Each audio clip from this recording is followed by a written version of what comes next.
Damos continuidad a esta conferencia con el compañero Miguel Urbán.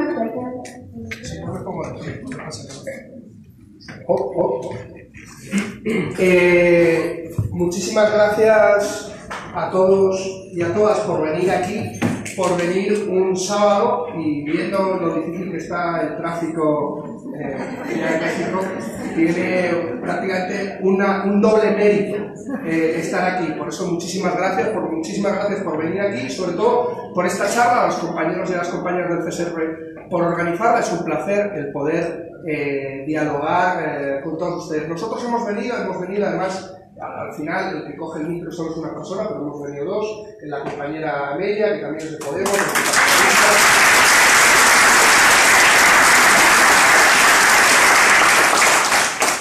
ella es militante, pero también trabaja con nosotros en el Parlamento Europeo como asesora en cuestiones migratorias y de seguridad y defensa, que son dos de las comisiones que trabajamos también en el Parlamento Europeo. Una de las preguntas que se estaba haciendo la mayoría de la gente, ¿no?, es ¿por qué ha armado tanto ruido la caravana? O sea, ¿por qué ha generado tanto ruido la caravana? Lo digo porque numéricamente es insignificante, pero en cambio está acaparando la atención internacional y nacional desde hace prácticamente un mes. ¿Qué es lo que ha pasado para que 6.000, 7.000 personas a lo sumo, cuando pasan más de 400.000 por esa misma frontera y han permanecido prácticamente invisibles durante tanto tiempo? ¿Qué es lo que ha pasado? Que se han organizado. Lo que ha pasado es que han decidido hacer del tránsito migratorio una cuestión política. Una cuestión política con una autoorganización también de defensa migrante, porque el tránsito entre la frontera sur y la frontera norte es secuestro, es desapariciones, es robo, es violencia, y colectivamente han podido justamente sortear todas estas cuestiones, lo cual vuelve a poner encima de la mesa la importancia de la organización, la importancia de la autoorganización popular para enfrentar problemas que no son individuales, sino que son colectivos. Porque nos intentan decir que la migración es casi una cuestión individual. Incluso nos hablan a veces de fracaso, como si hubiéramos fracasado las personas que tienen que huir de la miseria y de la violencia, de una desigualdad estructural y sistémica. No, lo que ha fracasado es el sistema que obliga y expulsa a la gente de sus casas. Y la caravana lo señala. La caravana señala culpables. Señala culpables en el origen. Señala culpables en Honduras. Señala culpables a la comunidad internacional. ¿Qué hubiera pasado si la comunidad internacional no hubiéramos mirado hacia otro lado cuando el golpe de Estado en Honduras, en el 2009? A lo mejor no hubiera habido caravana. Señala también los problemas en origen de una desigualdad estructural que está basada también en un modelo de negocio, en un modelo comercial, de libre comercio neoliberal, que lo que hace es la expropiación de los bienes comunes del sur hacia el norte. Y la migración es una respuesta también a esa expropiación de los recursos comunes del sur hacia el norte. Yo creo que eso es un tema que también señala de una forma clara esta caravana. Y también la militarización de la frontera norteamericana. Yo creo que son una serie de elementos que me parecen fundamentales. Pero más allá de hablar de cuestiones, podríamos decir, más coyunturales, de la situación en Tijuana y demás, también me gustaría hacer un marco conceptual más amplio para entender que lo que está pasando aquí no está pasando solo aquí, sino que es una cuestión internacional, es una cuestión global. Estamos ante un momento histórico en donde la migración cobra una importancia capital como muestra de una crisis sistémica que estamos viviendo a nivel internacional. Porque nos permitirá también comprender cómo la migración es una muestra más de esa crisis política que también se llama Trump, que también se llama Bolsonaro, que también se llama Duterte o que también se llama Salvini y Le Pen en Europa. Que también la migración está vinculada con una pérdida de consenso sobre las políticas neoliberales que ha fomentado un regreso de los autoritarismos que tiene su expresión mayor en una especie de creación de una internacional reaccionaria, en donde Bolsonaro, el nuevo presidente de Brasil, tiene su expresión última, pero que antes de él hemos visto otras muchas, y que en Europa está teniendo una importancia capital. Y eso no solo hay que vincularlo a la cuestión migratoria, sino sobre todo hay que vincularlo a la economía. Hay que vincularlo a más de 3 décadas de shock neoliberal, que es lo que estamos sufriendo en América Latina, evidentemente, pero también en Europa. Sin eso, no podríamos entender también el aumento de esas fuerzas reaccionarias y cómo la xenofobia cada vez avanza de una forma más decidida. Porque alguna gente puede pensar que de repente de la noche a la mañana nos hemos vuelto racistas, ¿no? O incluso, algo peor, se intenta culpabilizar a la clase obrera de ser racista. Incluso se nos intenta plantear que el ascenso de la extrema derecha es porque la clase obrera se ha vuelto racista. No hay mayor falacia que esa. Si vemos, por cierto, los votantes de Trump o de Bolsonaro, no es la clase obrera. No es la clase obrera. Es normalmente la mediana, la clase media y la pequeña burguesía que tienen miedo de perder lo que tienen.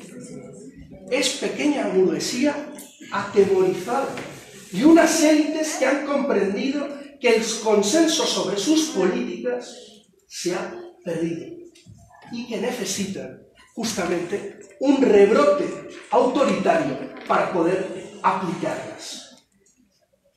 Las propias políticas que está aplicando o que quiere aplicar Bolsonaro, de Friedman, ¿no? Los Chicago Boys, que nos hablaban. ¿Dónde se aplicó antes en América Latina? En la dictadura de Chile y en la dictadura de Argentina. Porque se tuvo que aplicar una dictadura para poder aplicar esas políticas de shock neoliberal. Eso es lo que vimos. Porque hay un elemento que a mí me preocupa, ¿no? ¿Por qué el alcalde de Tijuana juega a ser un aprendiz del lujo de Trump? ¿No? ¿Por qué Salvini consigue votos en Italia? ¿Por qué Le Pen le dan que puede ser la que gane las próximas elecciones europeas en Francia? ¿Por qué la extrema derecha no para de aumentar en votos? Pues yo creo que hay 2 elementos muy importantes, que es la xenofobia de matriz económica y la xenofobia de matriz política. ¿Cómo se construye la xenofobia de matriz económica? Esto está directamente relacionado con las políticas de austeridad, con las políticas neoliberales. Las políticas neoliberales no solo han supuesto una pérdida de derechos para la mayoría de la población, sino que sobre todo ha construido un imaginario entre la población, que es un imaginario de escasez, un imaginario de no hay para todos. Y si no hay para todos, se dan 2 fenómenos muy curiosos. El fenómeno que hablaba Habermas de chauvinismo del bienestar, ¿no? El derecho, la sociedad del bienestar, los derechos sociales solo para una parte de la población. ¿Para quién? Para los autóctonos. Y se genera un fenómeno que la socióloga Saskia Sassen llama de expulsión. Se expulsa a sectores sociales del reparto de los recursos escasos. ¿Y a quién se expulsa? a los sectores sociales más débiles, más fragilizados. ¿Quiénes son? Los migrantes. ¿Pero terminan los migrantes? No. Después venimos nosotros. Después venimos nosotros. En Europa, lo hemos visto. En el sur, ¿a quién se expulsan?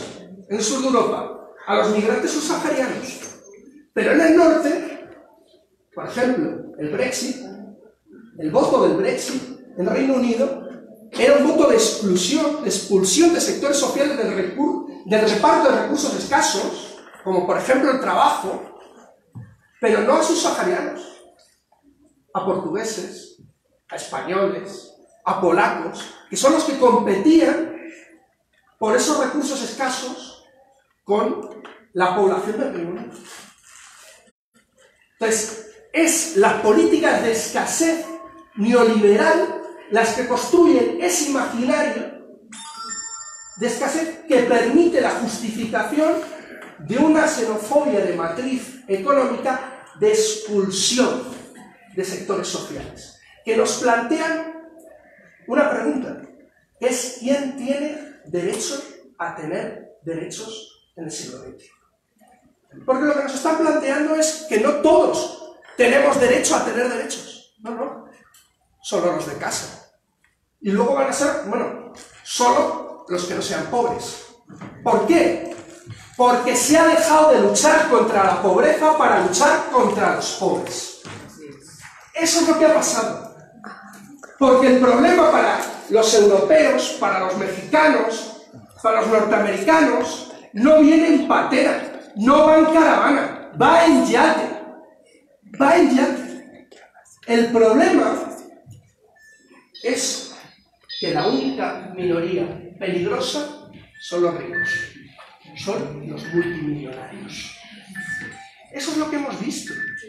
Porque el verdadero problema no es expulsar a sectores sociales del reparto de recursos escasos. El verdadero problema no es justamente intentar echar a esa gente, que nos echen del reparto, sino cuestionar el reparto de los recursos escasos, cuestionar el reparto de la riqueza.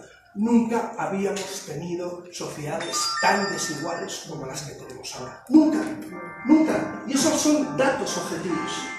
Nunca habíamos tenido los problemas de desigualdad que están encima de la mesa para comprender los procesos de xenofobia de matriz económica que estamos viendo.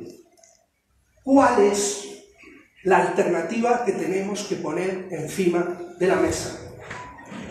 No cuestionar quién tiene derecho a tener derechos, sino cuestionar el reparto. Cuestionar que un 1% tenga tanto como el 99% restante. No hay medida más antirracista, más antifascista que cuestionar el reparto del trabajo, el reparto de la riqueza y plantearnos un cambio de modelo productivo que también dé salida al problema ecosocial que cada vez va a ser mayor y que está también detrás de grandes movimientos poblacionales. Hay un nuevo fenómeno que son los refugiados climáticos.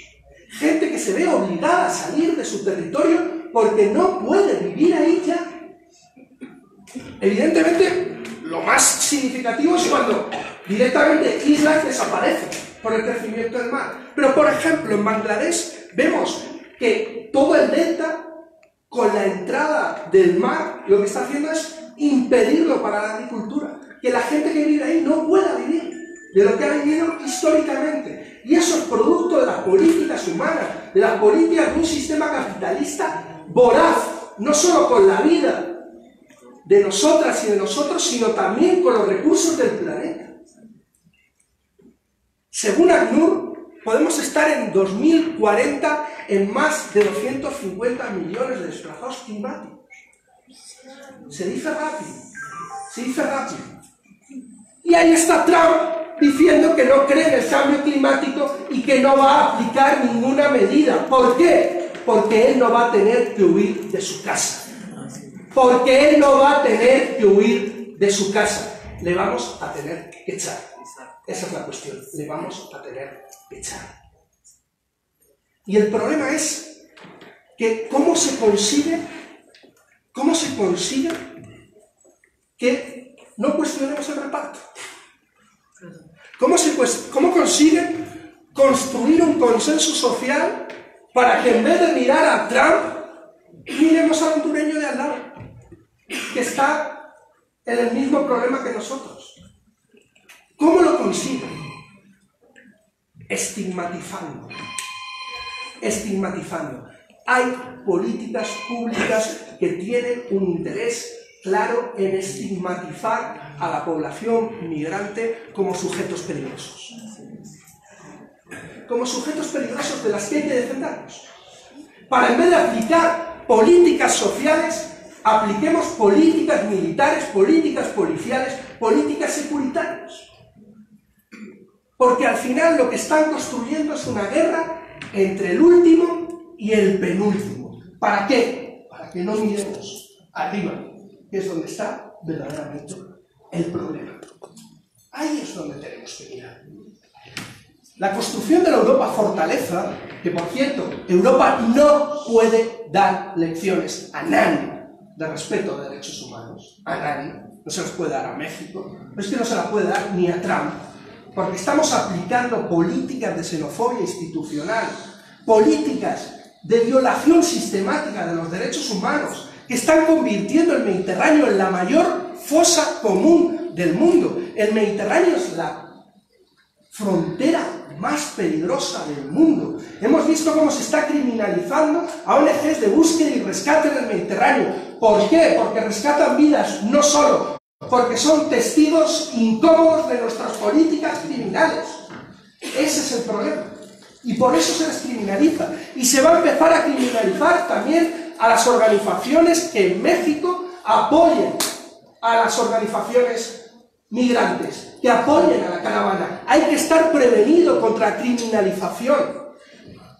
En Europa, la propia Comisión Europea hablaba de estas ONGs, entre los que estaban ONGs como Médicos Sin Fronteras, o sea,